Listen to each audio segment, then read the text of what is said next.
पेश है लघु कथा, ये फिल्मी नहीं। थाली में रोटी डाल के निंदी ने चकले वाली रोटी को तवे पर डाला और तेज तेज कदम बढ़ाती हुई बापूजी को रोटी पकड़ाने उनके कमरे की ओर बढ़ गई। उसने धक्के से दरवाज़ा खोला। खोलते ही उसकी तो चीख निकल गई। अंदर सूत की चारपाई पर बाबूजी दोहरे हुए पसीने से तरबतर दोनों हाथों से अपनी छाती थामे बैठे थे। निंदी की थाली गिरते गिरते बची। उसने इधर उधर देखा। हरदेव को फ़ोन मिलाया, पर ये क्या? फ़ोन तो साथ के कमरे में ही बज रहा था। उसने अपना सिर पकड़ा। अब क्या करूं? वह दौड़ कर गई और मटके से एक गिलास पानी भर कर ले आई। बाबूजी को जैसे तैसे पिलाया। पसीने से छुटकारे के लिए खिड़की खोली, पीठ मलना शुरू किया। रिम्पी और रिम्पी, जाओ सामने वाले चाचे को तो बुला ला।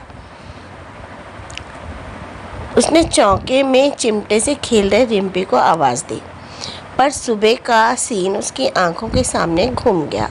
आज सुबह की ही तो बात है। इतवार होने की वजह से गली के सारे बच्चे गिल्ली डंडा खेल रहे थे। ये मारा, वो फेंका, फेंकोए, पकड़ोए, वो लपका, वो आउट।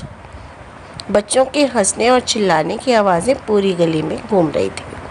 अचानक न जाने क्या हुआ, बच्चे लड़ पड़े।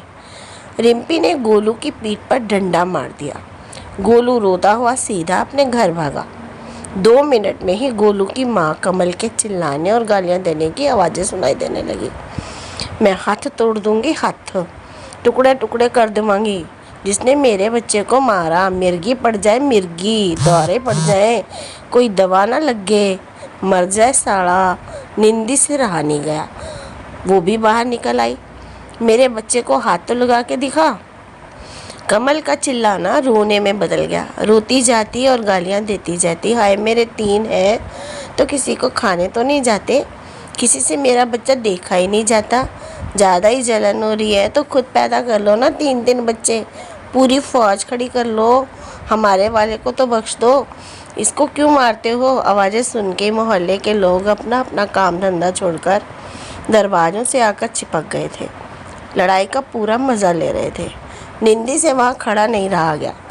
उसने रिम्पी को लगभग घसीटते हुए अंदर आ धड़ाम से दरवाज़ा बंद कर लिया। अंदर आते ही उसने रिम्पी के 2-3 थप्पड़ मारे। मर जानिया, तेरे से अंदर अकेले में नहीं खेला जाता, जाता भी ज़रूर है, लड़ता भी ज़रूर है। रिम्पी के रोने की आवाज़ें कमल के गालियों की आवाज़ से ऊंची हो गई। कमल ने चारों ओर निगाह घुमाई। तुम लोगों को कोई काम धंधा नहीं है? यहाँ क्या तमाशा हो रहा है? कोई फिल्म चल रही है जो यहाँ खड़े देख रहे हो?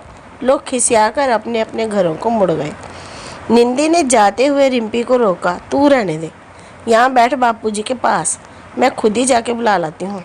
उसने जाके दरवाज़ा खटखटाया।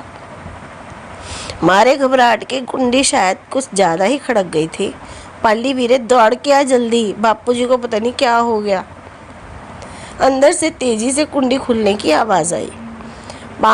पाली और कमल दोनों ही दौड़े दौड़े आए। बापूजी की हालत देख के दोनों को सर्दी में भी पसीना आ गया। भाभी है, हरदीप कहाँ है? वो तो सवेरे से ही खेत में गया है फूल गोभी तुड़वाने। कमल डिस्प्रिन की गोलियां ले आई थी घर से, साथ ही पाली का पर्स भी। पाली ने गाड़ी निकाली, गोली खिला के बापूजी को गाड़ी में बिठाया। तू चिंता मत कर भाभी, अभी डॉक्टर के पास लिए जाते हैं, सब ठीक हो जाएगा, तू चिंता मत कर। निंदी भी चप्पल पहन के चलने को तैयार हो गई। कमल बोला, भाभी मैं जा रही हूँ ना, तू इन बच्चों को संभाल लेना।